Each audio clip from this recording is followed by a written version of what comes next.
இதுல எத்தனை மில்லியன் ரூபாய் ஆகாசரோட திருப்பி நம்ம எங்க உதவலாம் அப்ப? இல்ல உண்மையில இந்த சேர்த்துட்ட வந்து எங்களுக்கு ஒரு சிடிஓவா தான் நடந்து இருக்கிறனாடி எல்லாத்தையும் நாங்க கோஆர்டினேட் பண்ணி கொண்டிருக்கீங்க கஷ்டமா இருக்குன்னு சொல்லி. இல்ல நான் கேட்கிற கேள்வி உங்களுக்கு பாவிச்ச காசு இங்க உங்க தென்னங்கண்டு எல்லாம் இங்க உங்க காணி இருக்கிற எல்லாமே இப்ப கிரிக்கெட் கிரவுண்ட் நடந்துட்டு இருக்கு. சோ நீங்க இங்க பிரசன்ட் பண்றீங்க அந்த படத்துக்கு தான் அமைச்சர் இதுதான் இப்ப திருவையாறுல அமைச்சர் லால்காந்த் அவர்கள் கொண்டு வந்து நட்ட இந்த தென்னன் பயிர் செய்யனுடைய நிலைமை சரிதான். இதுதான் இப்ப எனக்கு இப்படி 7 ஃபைல் இருக்கு இன்றைக்கு. இதுதான் இப்ப இருக்கிற இந்த 2வது படம் காட்டுற அமைச்சர் கொஞ்சம் என்ன கலைக்கப்படும். இந்த தென்னங்கண்டுகள் எனக்கு தெரியுதா?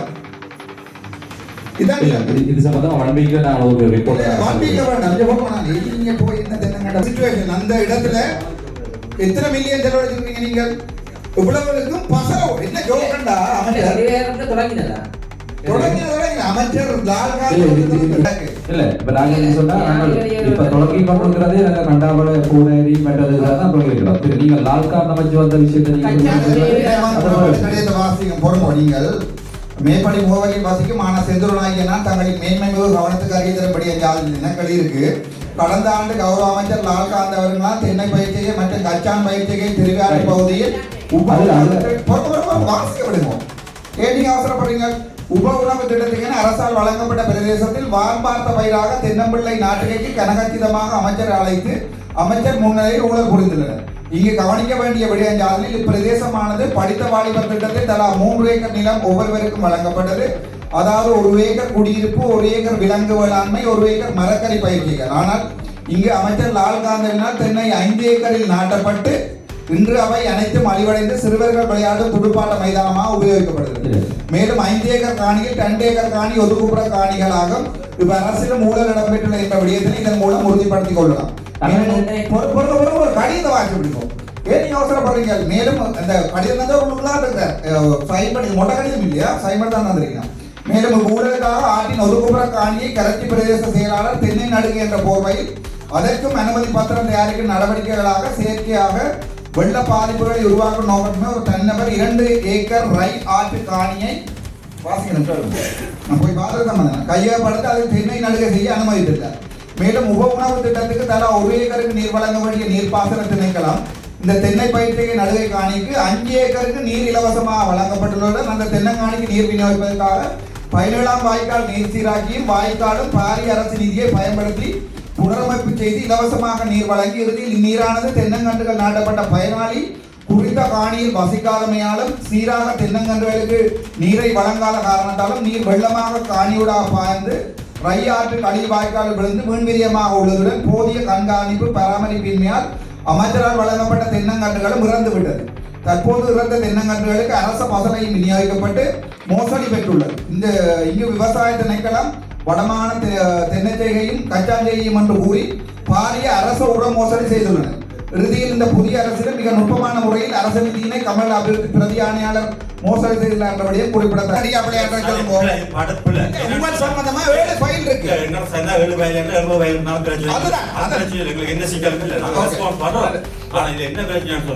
ஒரு சென்ஸ் கூட கவர்மெண்ட் செலவழிக்கல.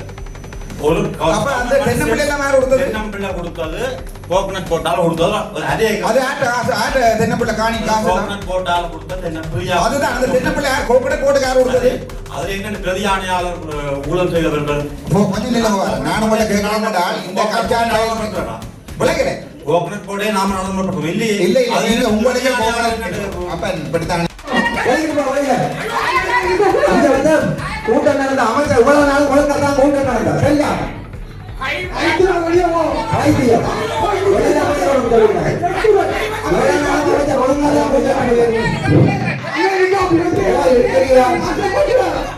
அதிகாரிகள் பேசுறது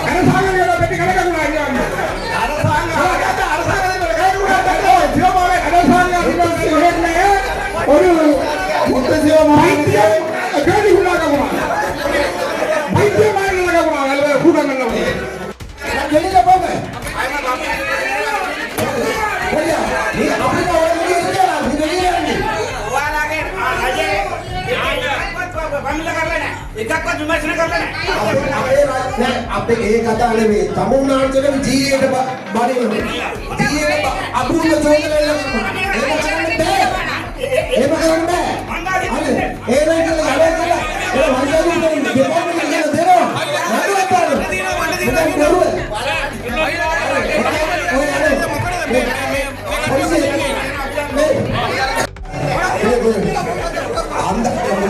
அந்த நேரத்துல வைங்க இந்த இடத்துல ஏறாது அப்படி இந்த இடத்துல ஆணில புடிங்கா நீங்க போய் நீங்க ஆணில புடிங்கா பாட்டுங்க அப்படியே அதே நான் கேட்க வந்தேன் நான் உன்ன சொல்றேன் என்னன்னு கேட்டா நான் தானே வரல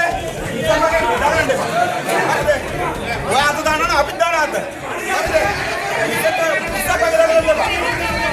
மகனவே கீழ ஆத்து நான் மகன்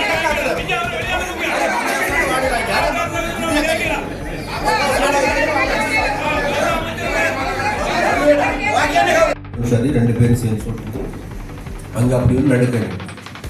அப்படி நடக்க இல்லைன்னா ஓகே கொஞ்சம் இல்லை அதான் என்ன அவங்க சொல்றாங்க இப்போ அங்கே வேலைகள் நடக்க இல்லை அது அப்படிதான் சொல்ல வரீங்க கடைசியாக நடந்ததை ஏற்றுக்கொள்ளிக்கணும். அதே நேரத்தில் உரமானியம் கொடுக்கப்பட இல்லை உரமானியம் கொடுக்கப்பட இல்லைன்னு உரமானியம் கொடுக்கப்பட இல்லையா? ஷுவர் ஆனா நான் கூட காட்டவா நீங்க உரமானியம் கொடுத்தன்ற இந்த ஆர்டிஐக்கு போட்ட லெட்டரை காட்டவா? அது நீ எனக்கு தாங்க அண்ணா இங்க இல்ல கிடக்கு ஃபைல் என்னடா நீங்களும் அமைச்சர் போயிருக்காங்க உங்களோட நான் உங்களோட சப்போர்ட்டர் தான். ஆனா இப்படியான ஒரு வேலை நடக்க இல்லை அது அரசாங்கத்தை தான் பாதிக்கும். ஸோ நீங்க இந்த மாதிரியான திணைக்களத்தில் இருக்கிறாங்க எல்லாத்தையும் காப்பாத்தி ஓகே பரவாயில்ல நாங்கள் சேவ் பண்ணி விடுவோம்ன்றது வந்து என்ன நடக்கும்டா தொடர்ந்து விலை தான் நடக்கும். இந்த வரைக்கும் அனுர அரசாங்கத்தின் பேர் வடக்கு மாநிலத்தில் பெறுறதுக்கு நீங்க ஆக்ஷன் எடுக்காதது தானே காரணம். அதான் உண்மை. இந்த வரைக்கும் எத்தனை ஊழல் படிச்சு தான் இருக்க உங்களோட பேங்க் புத்தகங்களோட அக்கௌண்ட் நம்பர் தந்திருக்கிற நீங்க அங்க போயிருக்கோண்டு உங்க நீங்கள் எப்படி பொறுமையா இது எல்லாத்தையும் சமாளிக்கீங்கன்னு யோசிக்க சந்தோஷமா இருக்கும் டாக்டர் காய்க்கிறீங்க. அங்கதான் பிரச்சனை இருக்கு. சரி நான் பிறகு இங்க வேற இப்படி ஊழல் ஆதாரத்தோட ஆர்டிஐயோட கொண்டு தான் இருக்கிறோம் நாங்க. அப்போ நீங்க என்ன சொல்றீங்க? நாங்க நீங்க ரெண்டு பேருக்கும் ஒரு வழக்கு போட்டுருக்கீங்களா வடக்கு மாநிலத்துல? ஒரு ஊழலை விசாரிச்சிருக்கீங்களா வடக்கு மாநிலத்துல?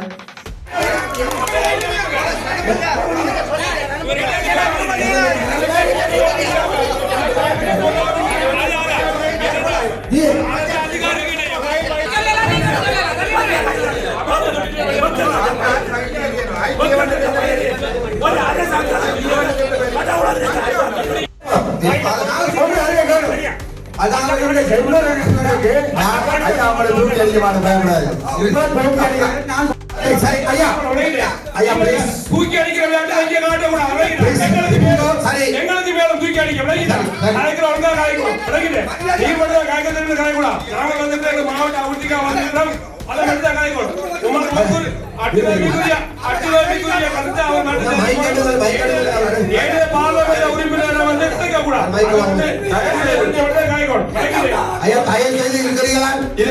டிபார்ட்மெண்ட்ல காப் மானியது கச்சா கொடுத்தது. இது வந்து அந்த விவசாயி தானா தண்டகாலத்துல வச்சு தான் செய்தது. அதுக்கு ஒரு ஃபங்க்ஷன் வச்சதான் நாங்க இதுல ஒரு சென்ஸ் ஃபங்க்ஷன் எல்லாம் அமைப்பாலாம் செய்தது. நாங்க செய்யல ஃபங்க்ஷன் சொல்லி சொன்னா நானே அமைச்சர் நீங்கள் அமைப்பு ஃப்ரீயா தந்தெல்லாம் சொல்லக்கூடாது.